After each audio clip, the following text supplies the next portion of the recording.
Assalamu alaikum everyone. We are starting with AS level math, and this is the first class of AS level math for May June 2022. So AS level math के P1 की working start हो रही है. P1 के साथ कुछ लोग S1 पढ़ेंगे, P1 के साथ कुछ लोग M1 पढ़ेंगे. This is the AS level. This is the Cambridge syllabus that's right in front of me. And this syllabus is valid till 2022. उसके बाद वो क्या changes करते हैं आगे अल्लाह मालिक है, उसको देखते हैं. यहां पर इस वक्त मेरा फोकस जो होगा वो P1 पर होगा. जो हमारा गेम प्लान है वो कुछ यूं है कि P1 के जो टॉपिक्स आपको नजर आ रहे हैं, this is pure math 1 which is known as P1. इसके 8 टॉपिक्स है: quadratics, functions, coordinate geometry, circular measure, trigonometry, series, differentiation and integration. ये 8 topics that makes 60% of the combined grade. Overall जो आपका ग्रेड है उसका 60% जो है that is based upon P1. और इसमें the questions, the topics are of varying difficulty. For example, अगर मैं मार्क करूं कि easy topics कौन से हैं, तो आप कह सकते हैं quadratics is easy, coordinate geometry is kind of easy except for the circle part, circular measure is comparatively easy. What about the moderate ones? Moderate ones are series, moderate is differentiation, moderate is integration, moderate is trigonometry, and naturally, what is the difficult one? Difficult one is functions. So that is my categorization based upon my experience, what in general students feel. हो सकता है किसी को functions आसान लगे और उसके मुकाबले में integration मुश्किल लगे, but that's a very insignificant minority. लेकिन हम इस तरीके से लेके चलेंगे कि I do not assume anything from O level math. O level add maths उसमें से मैं कुछ assume नहीं करूंगा. Yes, O level math आपको आना चाहिए, but if anyone has a C grade or above, they can excel in my course. वो मेरे साथ चल सकता है, provided he is ready to give in the necessary effort to make himself successful or herself successful. So minimum C grade and up ये अगर है, so you can do success in AS level maths in P1. उसके बाद P2 आप ignore कर दें. P3 जो है ये A2 में आता है. Mechanics versus probability. जो साइंसेस वाले हैं, जो A लेवल की फिजिक्स लेते हैं, ठीक है, AS लेवल की फिजिक्स लेते हैं, they can do mechanics, they can do in A1, they can do in A2. अगर मुझसे पूछेंगे, so I would prefer कि आप S1 पहले साल पढ़े ताकि आपके पास दोनों ऑप्शंस खुले हो, that is S2 and M1. और जो AS anything else लेते हैं, चाहे वो साइंसेस में बायो के स्टूडेंट हो, चाहे वो CS के स्टूडेंट हो, चाहे वो कॉमर्स के स्टूडेंट हो, if they don't like physics that much, then they can take S1 and next year they can take S2.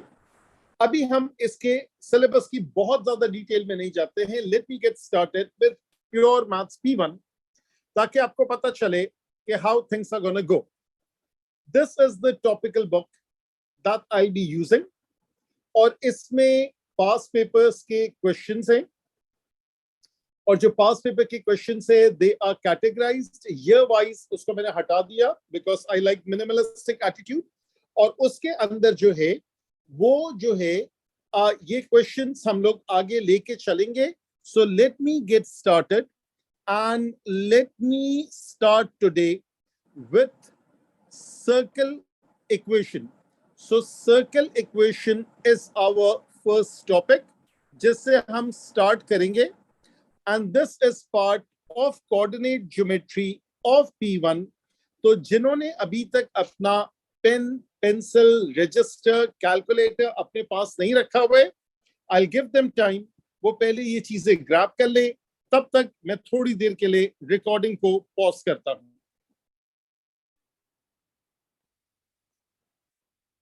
Circle equation में what is the first thing that we study? We get started with the idea कि x axis है, y axis है, एक circle बनाते हैं और समझे एक सर्कल यूं बना हुआ है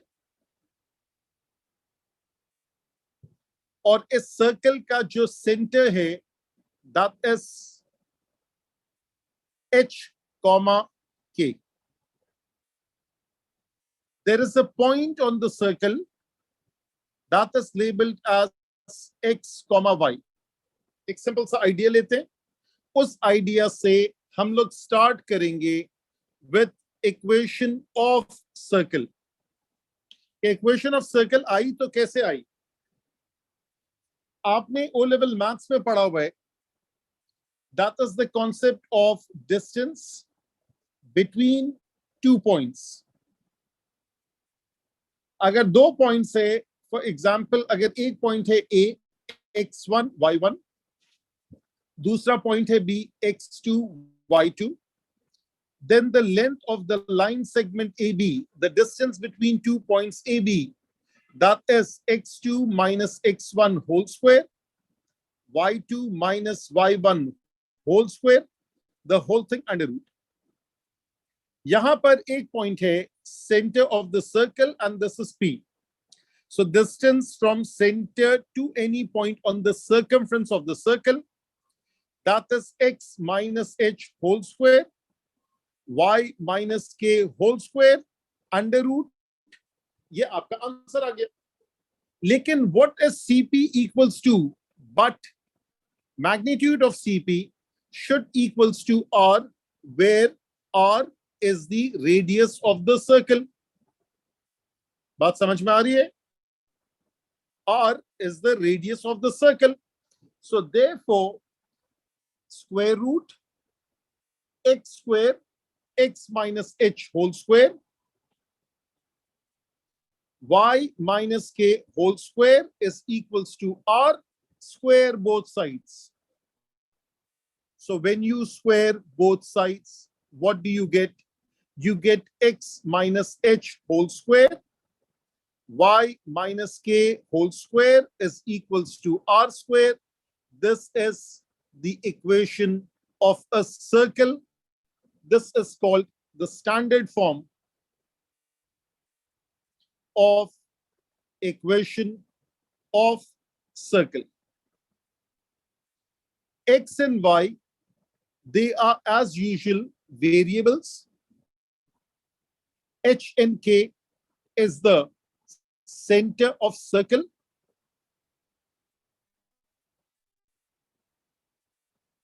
And they are any point on circle. XY की बात कर रहा हूं. H के center of circle and R is radius of circle. तो इस तरीके से ये सर्कल की इक्वेशन आती है। अच्छा, यहां पे मैं ऐड कर देता हूं आपकी आसानी के लिए, because not everyone has my WhatsApp number, तो मैं यहां पे लिख देता हूं, आप इसको नोट कर लें, ठीक है?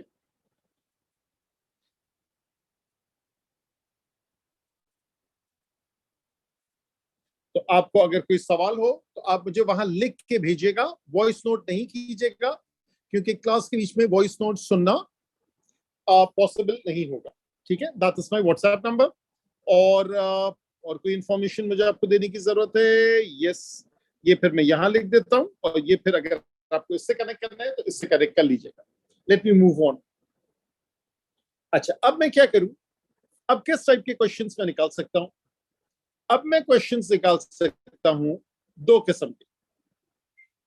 मेरे पास या तो सेंटर होगा, मेरे पास पहले स्टैंडर्ड फॉर्म होगा, और स्टैंडर्ड फॉर्म से मैं कुछ इंफॉर्मेशन निकालूंगा, that is about centre and radius, या सेंटर एंड रेडियस से स्टैंडर्ड फॉर्म निकालू। दोनों पॉसिबिलिटीज है।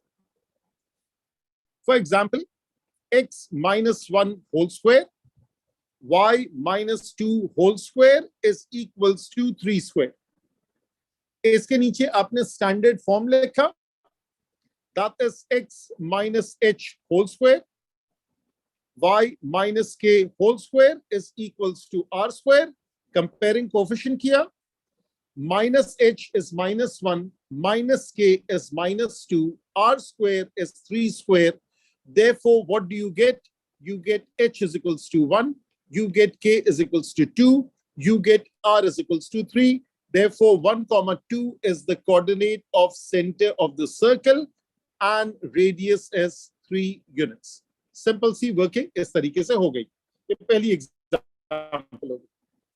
इसके मुकाबले में x plus 2 whole square, y minus 3 whole square is equals to 25. इसके नीचे आप लिखेंगे as usual x minus h whole square, y minus k whole square is equals to r square. So therefore minus h is plus 2, therefore h is negative 2, minus k is minus 3, k is 3, r square is 25, therefore r is 5. सिर्फ plus देंगे because it's a dimension. So therefore अब क्या चीज आएगी? अब आपके पास आएगा center which is minus 2, 3 और radius जो है वो है 5 units. तो ये दो सिंपल एग्जांपल हो गई of this type जिसमें स्टैंडर्ड फॉर्म से सेंटर और रेडियस निकाला. अब उल्टी चीज कर लेते. अगर मैं आपसे कहूं कि centre is given as 3, 4, radius is given as 7 units, तो आप क्या लिखेंगे? आप लिखेंगे x minus something whole square, y minus something whole square, ठीक है, is equals to something square. ये वाला 3 इधर आ गया, ये वाला 4 इधर आ गया, ये वाला 7 इधर आ गया, and that is x minus 3 whole square and y minus 4 whole square is equals to 49. That is the standard form of the equation of a circle. Similarly, अगर मेरे पास है center 3 minus 5 and diameter is of length 8 units.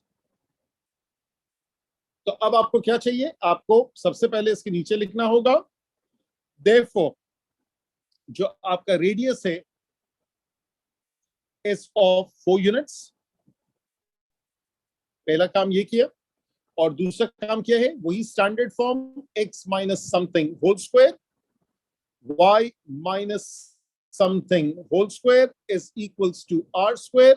So therefore यहां पे आ गया 3, यहां पे -5 है, यहां पे माइनस ऑलरेडी है, तो ये हो जाएगा y plus y minus -5 is y plus 5 whole square is equals to 4 square. So therefore this is x minus 3 whole square, this is y plus 5 whole square is equals to 16. That is the equation of a circle. अच्छा जी, before we move on, मैं आपसे बात कर लेता हूं. Let me pause the recording for a second. So now what should be the next thing that we can do? अब हम लोग इस तरीके से कर सकते हैं कि ऐसा क्वेश्चन लेते हैं जिसमें मेरे पास कुछ इंफॉर्मेशन है और इस इंफॉर्मेशन की बेसिस के ऊपर हम लोग ये कर सकते हैं कि हम लोग इक्वेशन ऑफ सर्कल निकाल सकते हैं. तो यहां मैं लिखूंगा and points of diameter is given and we can find equation of circle. For example, अगर क्वेश्चन है, मैं रीड करता हूं जो मेरे पास किताब है वहां से. It says PQ is a diameter of a circle. तो पहले मैं यहां लिखता हूं वर्क एग्जाम्पल 1. PQ जो है वो डायमीटर ऑफ अ सर्कल है और इसका जो कोऑर्डिनेट्स हैं, P के कोऑर्डिनेट्स है -8, 3, Q के कोऑर्डिनेट्स है 2, -5, and they are asking for the equation of a circle. ये क्वेश्चन है और यहां से इसकी वर्किंग स्टार्ट होती है. Answer of worked example 1. आप कहेंगे क्या इंफॉर्मेशन की आपको जरूरत है? Mid point of diameter should be the centre of the circle. तो ये आपको बड़े आराम से मिल जाएगा मिड पॉइंट फॉर्मूला से.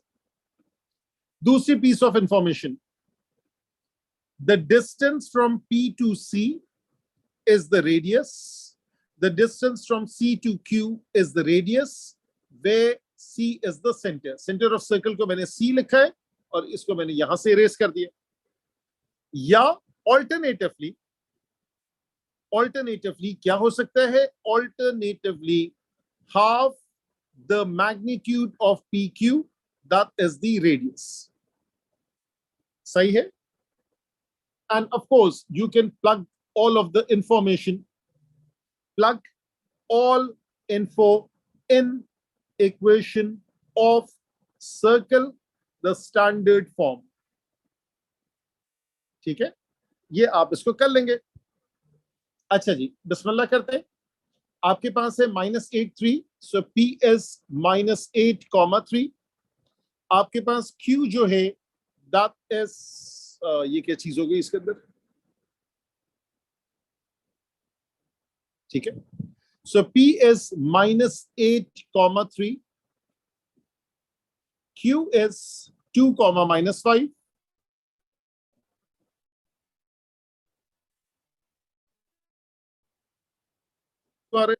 ये ऑप्शन जरा सा स्टक हो रही है.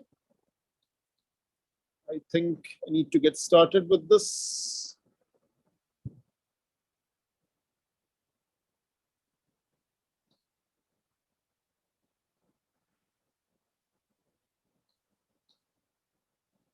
अच्छा, आई थिंक या तो मेरी पेन की बैटरी खत्म हो गई है. 1 minute रुकिएगा.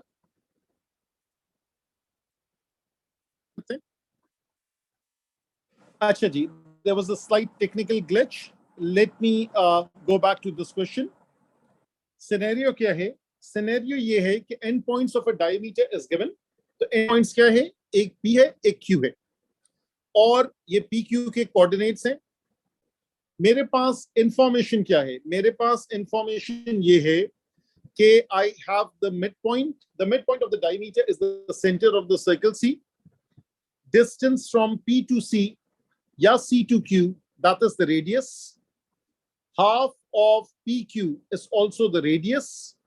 Plug all the info in equation of a circle, the standard form, and then you get the answer. तो हम लोग बिस्मिल्लाह करते हैं. हमारे पास P जो है वो है -8, 3.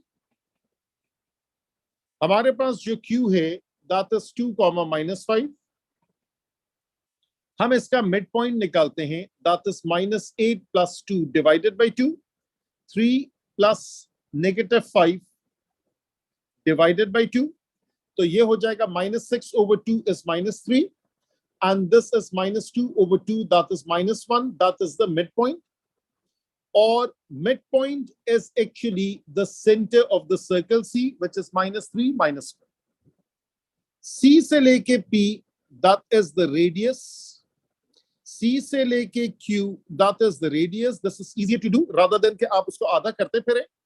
तो आपके पास C जो है that is -3, -1. आपके पास P जो है that is -8, 3.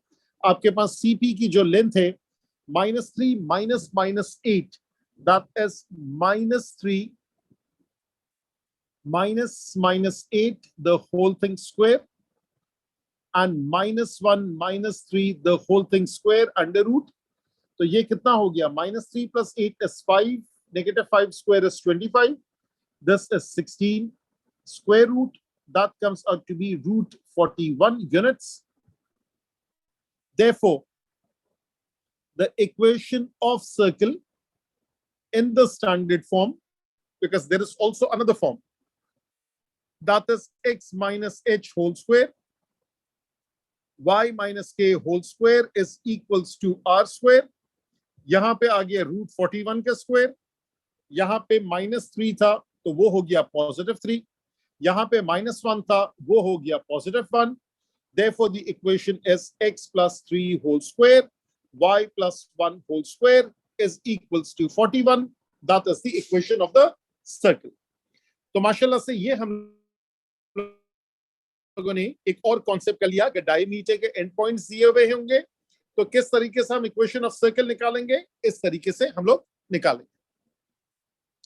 अच्छा जी, अब थोड़े से और क्वेश्चन में जाते हैं। फॉर एग्जाम्पल, अगर मुझसे क्वेश्चन पूछा जाएगा रिगार्डिंग के इक्वेशन ऑफ टैंजेंट, बल्कि पहले मैं उसकी प्रॉपर्टी लिखता हूं, radius is perpendicular to tangent at the point of contact. ये ओ लेवल मैथ के अंदर बेसिक सर्कल ज्योमेट्री की प्रॉपर्टी थी। Radius is perpendicular to tangent at point of contact. क्या मतलब? एक सर्कल आपने बनाया, एक आपने टैंजेंट बनाया, टैंजेंट को जरा सा नीचे खींच देते, यूं करके टैंजेंट बन गया। उसके बाद आपने एक रेडियस बनाया लाइक दिस, ठीक है। इस लाइन को भी जरा सा यूं खींच लेते हैं, समथिंग लाइक दिस। ये है आपका सेंटर, ये है आपका पॉइंट टी, ये है ए, ये है बी, ये है 90 degree. C T is perpendicular to ATB at point A, at point T. ये है प्रॉपर्टी ओ लेवल मैथ की। अब हमारा क्वेश्चन कैसे हो सकता है?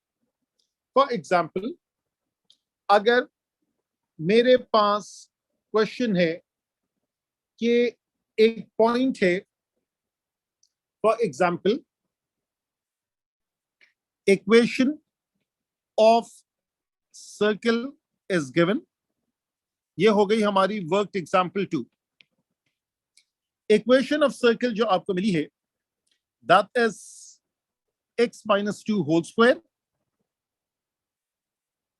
this is y minus 3 whole square is equals to 25।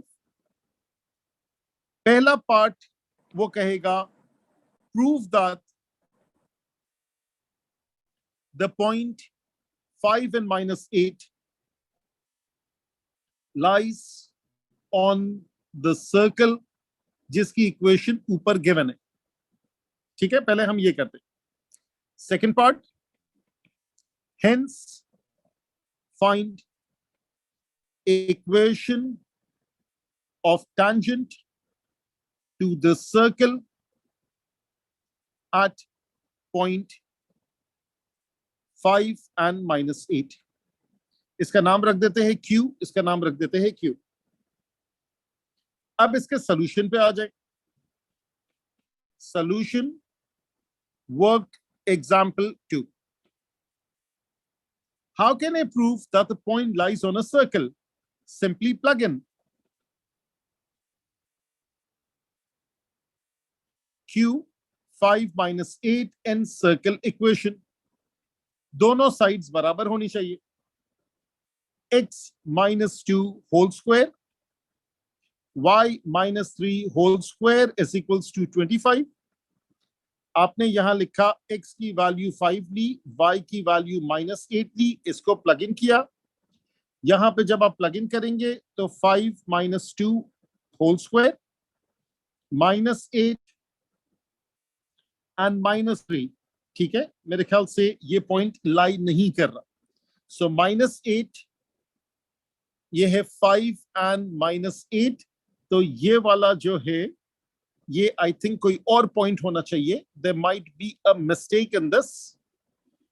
इसको मैं हटा देता हूं, इसको हटा देता हूं, इसको हटा देता हूं, इसको हटा देता हूं, इसको हटा देता हूं। अच्छा जी, यहाँ पे मेरे ख्याल से जो कोऑर्डिनेट पे एक मिस्टेक है वो मैं सेट कर लेता हूँ। आई थिंक ये होना चाहिए 5 7 और पर्पल से 7 लिख देता हूं और रेड से 7 लिख देता हूं। Let's double check. जब हम ये करेंगे 5 - 2 whole square, y - 3, 7 - 3 whole square. This is 3 square, which is 9. This is 4 square, which is 16. Yes, it comes out to be 25. That means this point lies on the circle because it satisfies this equation. Because satisfies the equation.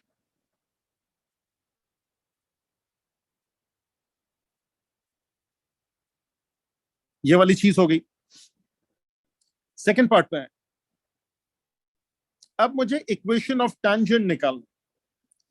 अब ये circumference of circle पे लाई कर रहा है, ठीक है, और एक रफ फिगर बना लेंगे।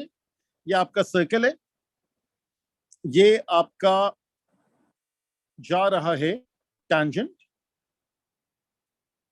और सिनेरियो ये है कि सर्कल का जो सेंटर है वो यूं निकलेगा, x - h whole square y - k whole square is equals to r square. I'm only interested in the center, which is 2, 3, that is C. तो C के कोऑर्डिनेट्स हैं 2, 3। जिस जगह पे आपको टेंजेंट चाहिए वो है 5 and 7। तो ये चले, ये लाइन को जरा हम और रियलिस्टिक बना देते और इस लाइन को इस तरह घुमा सकते हैं। लेट्स सी, अगर नहीं घुमा सकते तो उसको कट कर देते और यहां से हम लोग कुछ यूं बना देते लाइक दिस। ये आपका टेंजेंट के लिए ये लाइन है, और ये वाला जो पॉइंट मैं मार्क कर रहा हूं, ये वाला पॉइंट है Q, और Q के जो कोऑर्डिनेट्स है वो है 5 and 7, ठीक है। सो Q के कोऑर्डिनेट्स है 5 and 7। Let me first find the gradient of CQ। तो CQ का मैं ग्रेडियंट निकालता हूं, दैट इज 3 - 7 ओवर 2 - 5। 3 - 7 जो है वो हो गया -4, 2 - 5 ये हो गया -3, that comes out to be 4 over 3। ये CQ का ग्रेडियंट है, but tangent is perpendicular to CQ. So gradient of tangent would be -3 over 4. Make sense? Therefore, y is equals to, मैं दोनों ऑप्शन से बता देता हूं, y is equals to mx plus c एक फॉर्मेट है, y minus y1 is equals to mx minus x1 दूसरा format है। दूसरा फॉर्मेट बहुत कम लोगों ने देखा हुआ है, पहले इसको अच्छे से देख लें। इसको कहते हैं ग्रेडियंट या स्लोप इंटरसेप्ट फॉर्मेट या फॉर्म। इसको कहते हैं पॉइंट एंड स्लोप फॉर्म। क्या फर्क है? इस वाले में, उल्टे हाथ वाले में जो है वो हम लोग ग्रेडियंट प्लग इन करते हैं, y is equals to -3 over 4x plus c, और c अलग से निकालते हैं। कौन से पॉइंट से गुजरेगा? ये गुजर रहा है Q से 5 7। तो अगर ये 5 7 से गुजरेगा, इसका मतलब है x is 5, y is 7, that is -3 over 4, x की वैल्यू 5 है plus c।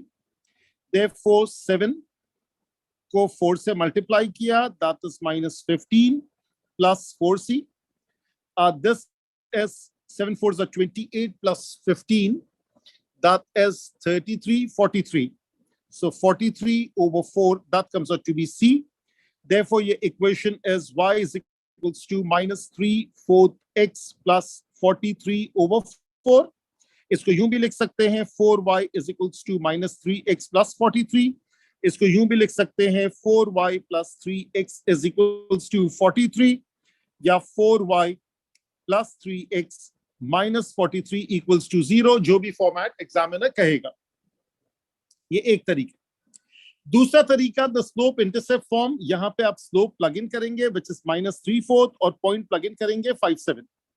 So y minus 7 is equals to minus 3/4 x minus 5. यहां पे मैं अजान के लिए ब्रेक ले रहा हूं.